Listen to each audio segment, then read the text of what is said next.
If you want to set up your own Onebox virtual machine for Microsoft Dynamics 365 Finance and Operations or supply chain management, then you're in the right place. Before you get started, I highly recommend that you take a look at the hardware requirements and the prerequisites that you'll need.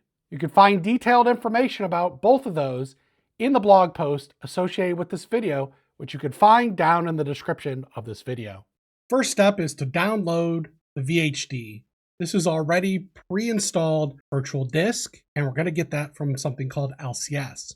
Open up your favorite browser, go to lcs.dynamics.com, and press enter, and you should see this screen. Then you're going to sign in with your Microsoft account. After you enter your username and password, do your two-step authentication, all that good stuff, you should see something like this. Now on my account, I have no projects on this specific account, and you don't need that to actually get the VHD. We download it from something called the Shared Asset Library. This is a publicly available library where Microsoft puts a bunch of different things.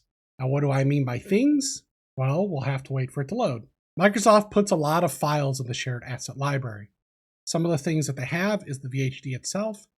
Database backups can also be put here. And then you can also see packages that you can apply directly. We're going to click on downloadable VHD. And you'll see older versions here. What we're going to get is this 10.0.43 because that is the current newest version. What we need to do is download these 4 files. Some of them are .rar files. One of them is an executable. Do not unzip these like one of my colleagues did when I had them download this. To download it, you could just click right here on the name hyperlink and it'll download each individual one. So as we can see here, 1 gig, 10 gig, 10 gig, 8.4 gig. Now when we run this, it's going to be a lot larger than that. Now we're going to wait for all these files to finish downloading. All right, now that that's downloaded, we can hit this folder icon to show in folder, but I'm going to show you a different way of doing that. And that's the File Explorer. So click on Search, type File space Explorer for EXP. You should see this File Explorer. Click on that. I'm going to open up a window that looks like this.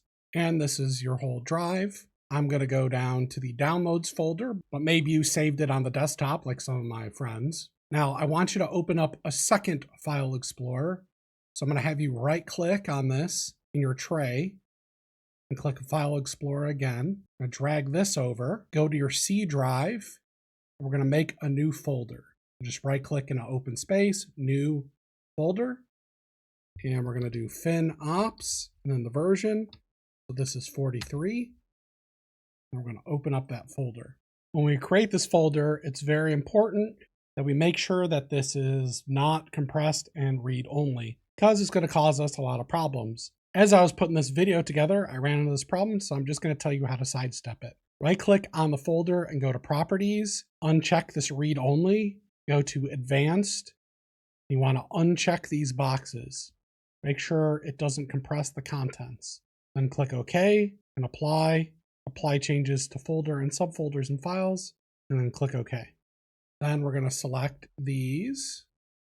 Let me resize this. Make it easier here on myself. We can have a little bit of a side-by-side. So I'm clicking on this, hold Shift, click there. That'll select them all. I'm going to drag over to here. Now, the reason why you want to do this, if you're downloading to your desktop, you're not going to be able to run your virtualization from your desktop. And I don't know how your computer's set up. So it's easier to just make a new folder on the C drive. Make sure that you have admin access to this folder. Once we have this folder and the files copied over, we're going to double click on this .exe. Going to bring up something that you got to accept the terms. You're just giving away your firstborn child and half of your second one. No big deal. Put it in the same destination folder, and then we wait for it to extract. That process will auto-close when it's finished. It's about 133 gig. It took about 25 minutes to unzip that on my pretty fast computer. Now that we've unzipped it, you can go ahead and delete these .rars and the executable. Make sure that you clear it out of your recycle bin. and then you can close these windows. It didn't auto delete any of them, so I'm going to just empty my recycle bin. Okay, now we need to set up a virtual machine. I'm going to be using Hyper-V Manager, though you can use a different program. What we're going to do is click New on the right, Virtual Machine. Click Next here. Right here's the little checklist we need to go through. Now, you could either store it in this default location or you could change it. I'm going to put this in the same folder that I created on the C drive, FinOps 43. I'm going to select that folder. I'm going to call this just FinOps 43 for my virtual machine. I'm going to click Next. Now there's Generation 1 and Generation 2. Right now it's defaulting to Generation 2. These .vhds do not work with Generation 2, will not start the machine. So we need to switch and select Generation 1. Click Next. Now we need to select how much startup memory we want. Now, if you put a low number in here, it will start at that number and then slowly tick upwards. I want it to just start using all the memory so I don't have to go through the process. This number is in megabytes, not gigabytes, and about 1,000 megabytes is a gig. It's actually 1024 because it's base 2, so 2 to the power of. So I am going to put in here 46 because my computer has 64 gig of RAM. That's very important that you remember to turn off Hyper-V when you're not using this, because this will suck up tons and tons of your memory if you're trying to do anything else in your box. Hello, it's James from the future. I forgot to mention about this enable dynamic memory. When I demoed this, I forgot to turn this off. If you don't turn this off, then it's going to start your minimum RAM and then slowly scale as needed. But that can get confusing for the whole operating system, especially with Microsoft Dynamics 365 Finance and Operations, where it's not going to use enough memory and it's going to slow the starting up of the whole machine. So afterwards, I went in and I unchecked this box to make sure that it gets and starts with my whole 46 gig as I intended. I click Next. I'm going to just give it a default switch for my connection. And now it's going to ask to create a virtual hard disk. We don't want to create one. We want to use the one that we downloaded. So we need to go to Use an Existing Virtual Hard Disk, Browse, and then we need to go to our folder on the C drive and select FinOps and the .vhd. Click Next, and then here is the summary, and click Finish. Now we're ready to start our virtual machine. Right-click on it and click Start, and you're going to see a little preview down here. We can right-click and connect. Now this is going to ask you how you want to resize it. I'm just going to go 1920 by 1080 and click connect. It's going to prompt us for a password. The default password for the box is pass lowercase at word 1. Now, even though it's sent by 1920 by 1080, it decided to just go ahead and make the screen go all the way to the other screen. I'm just going to drag this up like that. It'll snap and be the whole screen size. Do I want this to be discoverable? No, thank you. So this whole box is way too darn big right now, where I can't see my start menu. So I need to resize this like that, so I could see everything, and then re-snap to the top. You can click full screen mode like that, to just see the whole box. You can press this button here to return back. Now the virtual machine is running, what we're going to need to do is set it up on the previously called Azure directory, but now it's called Entra, and we need to get an application ID so that it could use your credentials to log in and your credentials to generate certificates. So hit Control-Alt-Break, open up a browser window, and we want azure.microsoft.com. And click on sign in, and it auto logged me in, but you're going to have to put in your credentials. Now here where it says Azure Services, click on Microsoft Entra, App Registrations, New Registration, and I'm going to go James FinOps 43, so I know which one this is. Accounts in this organization direct to only your single tenant. Then you want to select Web, and you need to put in the web address of your web service on the box. And that is US Cone Box AX1 aos.cloud.onebox.dynamics.com. You can find this and copy and paste it from my blog post that's linked in the description. Then go ahead and click register, and you're going to see here that it has an application client ID. You're going to want to copy that to your clipboard, and then we're going to go back into the virtual machine. Then on the desktop here, we have generate self-signed certificates. We're going to right click on that and run as admin, and this is going to ask you for an app ID. We're then going to press Control V to paste in what we have from the other screen and press enter. You have an existing certificate for the application ID. The answer is no. And now if this is going to run for a bit, it's generating all the certificates for you. It's also going to stop the services and restart them. Okay, once that's finished, we can go ahead and close out of this box. Now what we're going to need to do is set it up so that we are the admin user account. So now we need to go click on File Explorer, this PC, C drive, AOS service, packages local directory, bin, and then scroll down, and then there's this admin user provisioning. We're going to right click on that and run as admin. Then you want AAD global, and you're going to type your Windows account.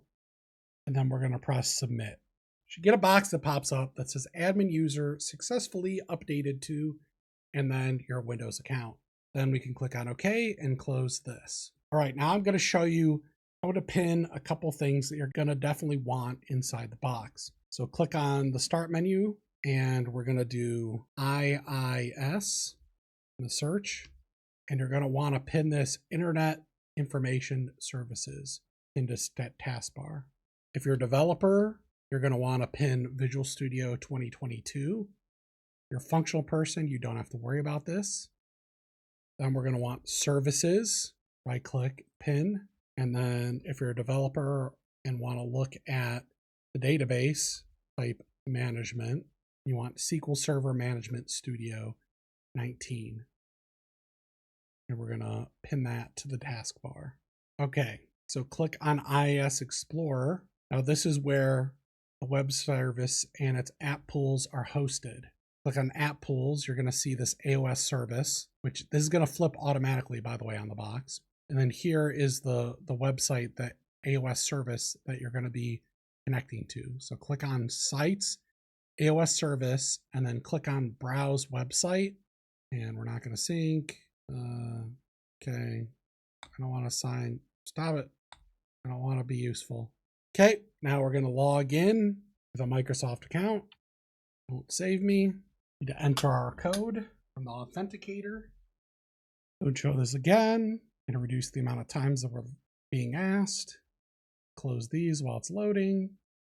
And you'll see here that you're the admin account. You're going to load into DAT, which is not a real company. Make sure that you change it to the company because you're not going to see any data here.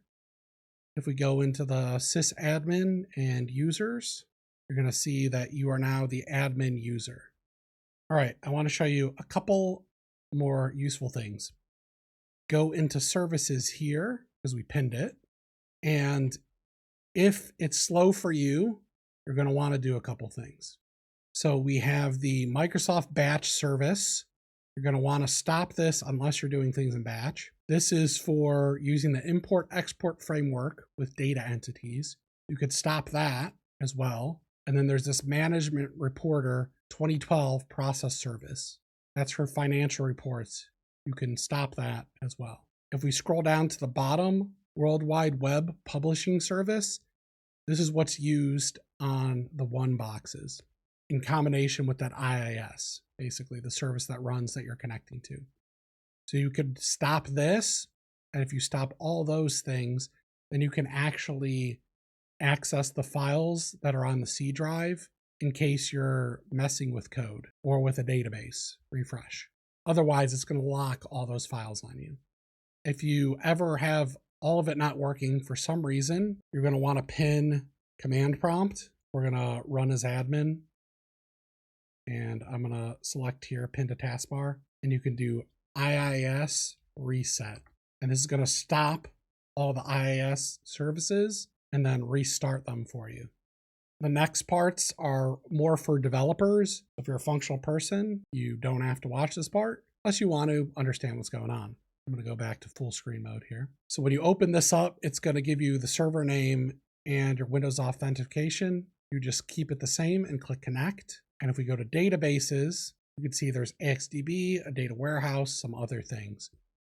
The Dynamics FinOps database is AXDB. And if we expand this, this is all the tables and the views, and you could do queries versus this. I'm just going to scroll down a bit. So tons and tons and tons of tables and views. Now, if you want to do development, you're going to use Visual Studio 2022. In order to do development, it is running an extension. Now, the extension is kind of slow. I'm going to sign in with my Microsoft account. You could click skip if we were running this immediately when it was set up. All right, I'm going to hit click or skip. I'm just going to put it in dark mode and start Visual Studio here. What we're going to find is that our trial has expired and we can't do anything. So you're either going to have to sign in with an account that has Visual Studio, or you're going to have to make a trial account and put that and sign in with that. Once you're signed in, then click this check for updated license. You get it to pull in your license. You might have to put View Application Explorer, and this is the AOT from an older version, which is all the objects. We go to extensions and then manage extensions and installed. You'll see this Finance and Operations, Dynamics 365. If something pops up that says it's running slow, would you like to disable it? Don't disable it because you will not be able to do any development whatsoever. You might have noticed down here that it says Windows license is expired. Well, there is a way that you can extend that. So we're going to open up the command prompt. Remember that we pinned this as admin. And then we're going to type this command, slmgr-rearm, and hit enter. Then when we restart the box, we should have another 3 months extended to it. Now you could shut down the box just normally like this, or restart it. I'm going to hit shut down here just so we could see what happens. It's going to say, do you want to reconnect? Hit exit, and it's going to say that it has a state of off.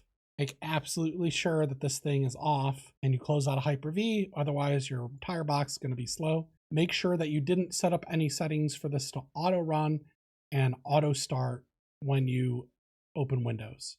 That option's under here, under management. What do you want this virtual machine to do when the physical computer starts? Automatically start if it was running when the service stopped. Nothing. That covers everything that you need to set up your own box.